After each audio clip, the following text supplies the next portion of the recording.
Ojo porque hoy toca videazo de esos que os gustan. Y es que vamos a ver qué hay de cierto en eso de que son mejores las bielas cortas. Y lo vamos a ver de manera detallada sabiendo cuáles pueden ser sus pros y cuáles pueden ser sus contras. Si no me conoces, yo soy Eduardo Talavera, entrenador especializado en ciclismo, y vamos con el vídeo.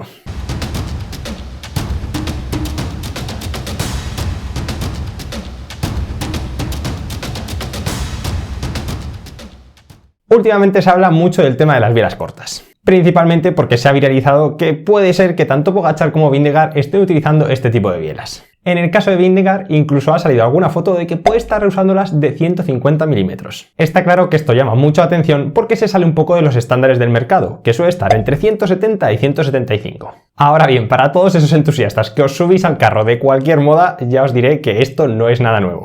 Es más, dos de los biomecánicos que han pasado por el podcast de los Tala Talks, que os dejo por aquí en la descripción, lo llevan aplicando durante muchos años. Y es que tanto Jaime Menéndez de Luarca como Yago Alcalde lo llevan recomendando durante mucho tiempo, pero es cierto que hasta ahora solo había calado un poquillo más en el mundo del triatlón, que la verdad es que suelen ser algo menos clásicos y tienden a adaptar todas estas tecnologías mucho antes que los ciclistas. Pero bueno, al final del vídeo os diré si merece o no la pena hacer este cambio en una bicicleta convencional y ahora vamos a ver qué dice la ciencia. Si hacemos una búsqueda rápida en PubMed, sin ser tampoco muy exhaustivos, encontramos algunos estudios que tratan de ver qué longitudes de biela pueden ser mejores, pero la verdad es que hay poca literatura al respecto.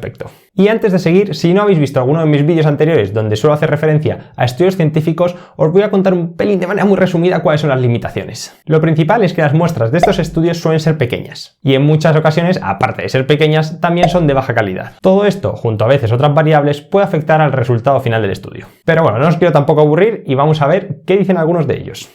Para un segundo. Simplemente voy a abrir este pequeño paréntesis para decirte que estos vídeos están patrocinados por la plataforma de Umbral, que te dejo toda la información en la descripción y simplemente de manera rápida es una plataforma donde vas a poder encontrar tanto entrenamientos muy bien estructurados como una academia donde tendrás cursos especializados para ciclistas como tú. Además también todo esto englobado con una comunidad de muchos ciclistas. Así que nada, te dejo toda la información y ahora seguimos con el vídeo.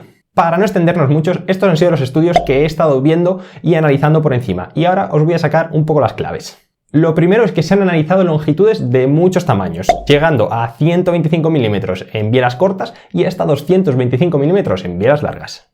Estas pruebas son muy comunes y es que analizar los extremos nos puede dar más información para saber dónde está justo el rango óptimo. En uno de los estudios concluyó que para la muestra que estaban analizando la biela óptima era de 165 milímetros. Pero también decían que había pocas diferencias en bielas de más o menos 5 centímetros en esfuerzos de 30 segundos. En otro de los estudios hecho con ciclistas novatos se vio que la economía de pedaleo era mejor con bielas cortas, en este caso con 145 versus 175. En este estudio de por aquí analizaban cuál era la longitud de bielas óptima en función de la longitud de la pierna. Esto es algo que puede tener bastante sentido, ya que es uno de los factores que debería determinar cuál es el tamaño de biela óptimo para nosotros. Y encontraron que la longitud de biela óptima estaba entre el 18 y el 20% de la longitud de nuestra pierna. Pero claro, no explican cómo medían la longitud de la pierna, así que una pena. Pero bueno, si nos fijamos en la longitud media de la pierna de los participantes, se ve que estaba en torno a 85 centímetros, lo que da... más 30 y son 40.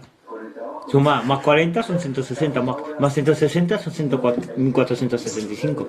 En una biela entre 153 y 170 milímetros. Pero ojo que no es solo todo lo que reduce. En este estudio por aquí concluyen que no afecta de manera significativa la longitud de la biela a la potencia máxima. Y ya con este último estudio termino antes de pasar a la siguiente parte del vídeo, la más interesante. Y es que en esta review sistemática de los cambios que se pueden hacer en la bicicleta concluyeron que los cambios que más influían en el rendimiento eran la altura de sillín, el ángulo del tronco y el retroceso del sillín. Por otro lado, no llegaron a ninguna conclusión ni con la longitud de las bielas, ni con el factor Q, ni con la posición del manillar, ni con la posición de las calas. Yo sé que a muchos de vosotros os estará explotando la cabeza con las conclusiones de este estudio, pero como os he dicho antes, es solo un estudio y luego pues hay otras muchas más cosas que habría que ver que son interesantes. Pero no nos vamos a meter en ese jardín, vamos a seguir con el tema de las bielas y en este caso este estudio último que hemos visto me viene de perlas para enlazarlo con la siguiente parte del vídeo, donde vamos a ver todos los detalles que nos aporta la biela corta. Tenemos que tener en cuenta que acortar las bielas nos afecta en varios aspectos, tanto fisiológicos, biomecánicos como aerodinámicos. Os lo voy a enseñar con un ejemplo.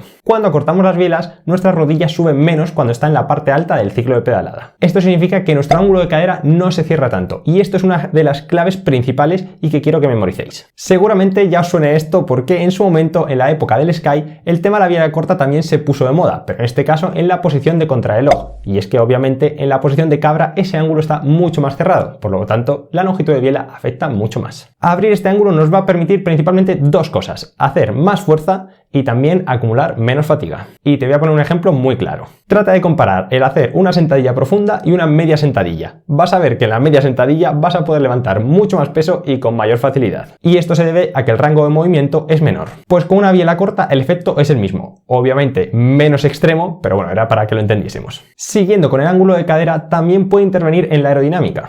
Sí, lo has oído bien. Al elevar menos la rodilla nos puede permitir bajar más el tronco y esto afecta directamente a reducir el área frontal y por lo tanto ser más aerodinámicos sin poner en peligro, por así decirlo, ni la eficiencia de pedaleo ni la comodidad. Y aunque también depende de otros factores, tener una biela más corta puede reducir la tensión en la articulación de rodilla al reducir el ángulo de flexión. Y ahora vamos a centrarnos en lo que es el ciclo de pedalada. Al reducir el tamaño de nuestras bielas, también estamos reduciendo el tiempo de retroceso, lo que es lo mismo, el momento en el que no estamos haciendo fuerza. Esto es algo que no se tenía en cuenta antiguamente cuando se hablaba de que una biela más larga hacía más palanca, lo cual era cierto, pero también hace que gastemos más en el otro lado del ciclo de la pedalada. El caso es que esa biela corta va a reducir la fatiga y cuando estamos hablando del ciclismo, que es un deporte de resistencia, pues llegar menos cansados al final de una carrera, una etapa o de una marcha puede ser clave. Y sí, hablando del ciclo de pedaleo, seguro que estás pensando ya en eso del pedaleo redondo. Ten en cuenta que cuando pedaleamos redondo no estamos hablando de hacer fuerza cuando tiramos del pedal, sino más bien de quitar peso a la pierna que sí que está haciendo fuerza de verdad. Y para ir terminando, es posible que una biela más corta haga que los cambios de ritmo sean más fáciles, ya que tenemos una pedalada más ágil. La verdad es que, como veis, tiene bastantes ventajas. Pero claro, puede surgiros la duda de ¿hasta qué punto acortamos las bielas? Pues bien, realmente habría que hacer más estudios, pero si vemos alguno de los anteriores, parece que si llevamos la biela al extremo, en este caso 125 milímetros, sí que se empieza a perder rendimiento. Pero bueno, sigues con la duda de, Eduardo, ¿realmente merece la pena cambiar unas bielas más cortas? Pues vamos a verlo. Y es que aquí os voy a ser totalmente sincero. Si te has comprado una bicicleta o ya tienes tu bici y no tenías planeado cambiar de bielas, la verdad es que no creo que merezca la pena la inversión. Podríamos decir que aunque es cierto que bielas más cortas tienen ciertas ventajas, no creo que sean tan grandes como para que merezca la pena gastarse el dinero en unas bielas. Y es que al final no estamos hablando de 30 euros que puede costar un par de calcetines Aero que nos ahorran 5 vatios. Podemos estar hablando de que las bielas es probablemente, después de las ruedas, el segundo cambio más caro que podemos hacer a una bici. Ahora bien, si estás pensando en renovar tu bicicleta, entonces sí, buscaría una bicicleta que tuviese unas bielas igual un poco más cortas. Normalmente en el mercado es complicado, pero bueno, hay muchos de vosotros que os las hacéis por partes. Algo tienes que tener claro, es que ir a unas bielas más cortas lo que es seguro es que a peor no te va a ir y probablemente tenga muchas ventajas, aunque como siempre habría que medirlo. Lo que es seguro es que en este deporte vamos evolucionando poco a poco y también tienen que ser las marcas las que vayan evolucionando sus bicicletas de serie. Un ejemplo que tenemos claro de esta evolución es el tema de los manillares. Como antes todos eran manillares súper anchos de 44 y la verdad es que ya vemos en bicicletas de serie manillares de 40 o incluso de 38. Y en el tema de las bielas pues supongo que pasará algo parecido.